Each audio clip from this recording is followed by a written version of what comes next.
The next example that we are going to look at in section 1.2 is we are going to look at coding categorical data with numbers. So coded data basically means we're turning word labels into number labels. So we're going to use numbers to record categorical data. Generally, the number 1 means yes to the question being implied by the column heading, and the number 0 means no to the implied question. And the reason we do this is, thinking about this, we're talking about a math class, so we want to think about numbers. So sometimes being able to turn our different word labels into different number labels gives us a different way to analyze or think about our data. So in example 4, consider the following data for newborn birth weights. Use the given non-coded data to create a new coded data set. Right, so looking at this table, we're given a bunch of weights, we are given genders, and we are given the smoking status of the mother. Right, so we're going to leave weight as it is. And we're going to start by coding our gender. And now we could go either way. We could label this heading as either male or female. It doesn't really matter. I am going to pick female.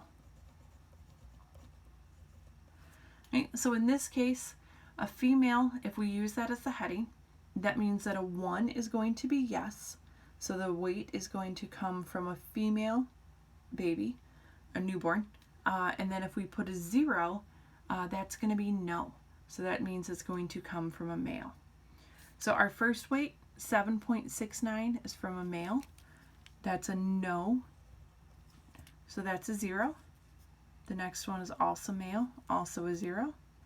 Female means 1, another 1, another 1, and the last one is male. Right, then the last column, smoking status of mother. So we're going to say that they are a smoker. Right, so a smoker is going to get a 1, a non-smoker is going to get a 0. So we have a 0 for this first one for a non-smoker, a 1 for the mother that is smoking, 0, 0, 1, and 0. So what we've done is we've taken that second and third column, and instead of thinking about these as labels, we're looking at these as numbers. Again, the reason is sometimes it makes it easier to generate some sort of different graph or numerical information as we're looking at some data. The other reason that we use coded data is sometimes it might make it easier to store our data in different ways. Right? So we have a couple of different ways of storing our data. Right? When we are dealing with stacked data,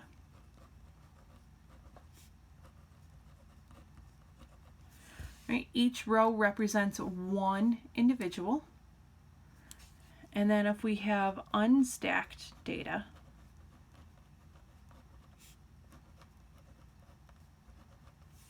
right, each column represents a variable.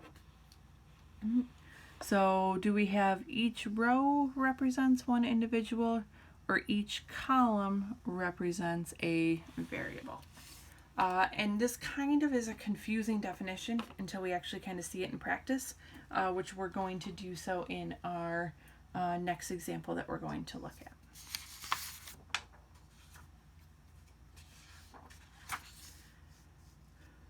All right, so these tables show the difference between unstacked and stacked data.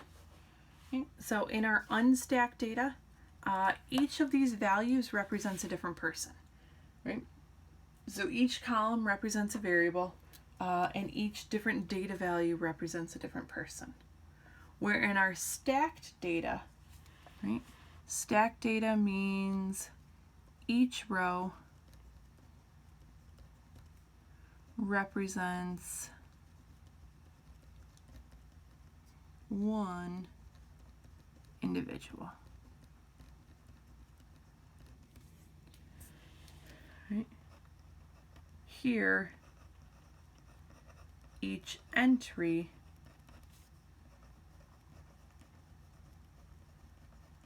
represents an individual because each column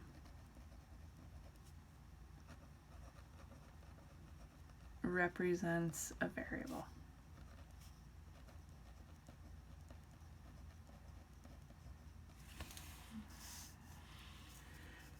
So again, depending on the type of analysis that we're looking at, we may want unstacked data, we may want stacked data.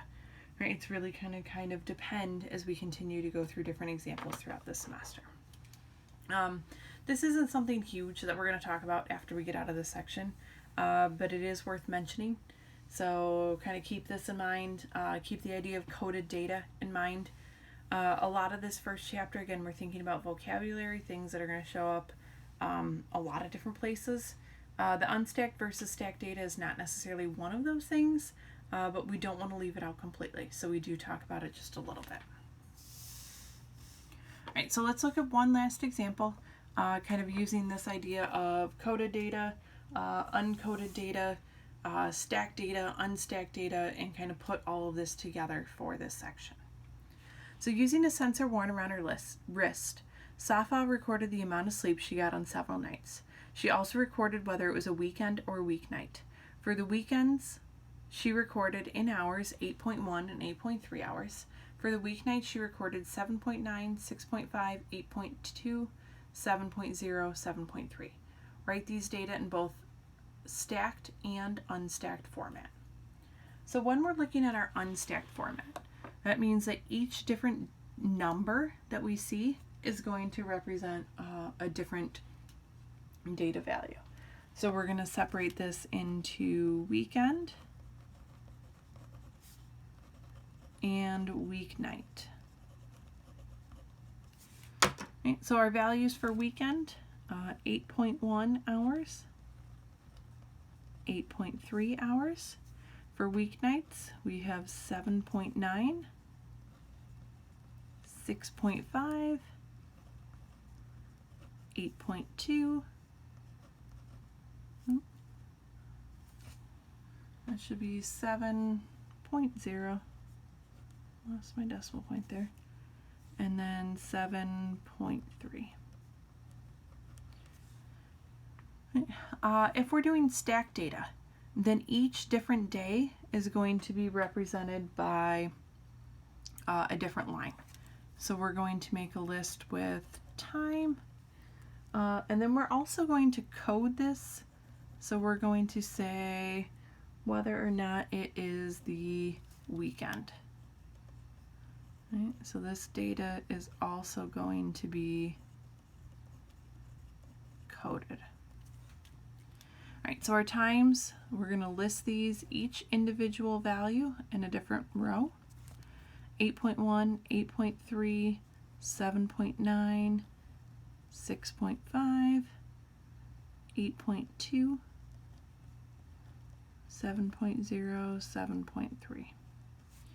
Right, since we labeled this weekend, we're going to use a 1 for a yes to the weekend and a 0 for a no to the weekend, which would be a weeknight. So these first two values are weekends. Those are yeses, so those are 1s. These other values are weeknights, so they're going to be 0s. So the idea kind of as we're going through the last few examples in the section is just practicing using our different data, whether or not it's coded, stacked, unstacked, right? Because depending on the type of problem that we're looking at, we may want to explore data from different avenues. And being able to kind of go back and forth between these different things is definitely going to be something that we're going to want to be comfortable with. Whether or not we use the word stacked and unstacked as we go forward, probably not necessarily going to be the case, but the idea of populations and samples and categorical and numerical variables, those things are definitely going to show up as we start to go through the next few chapters.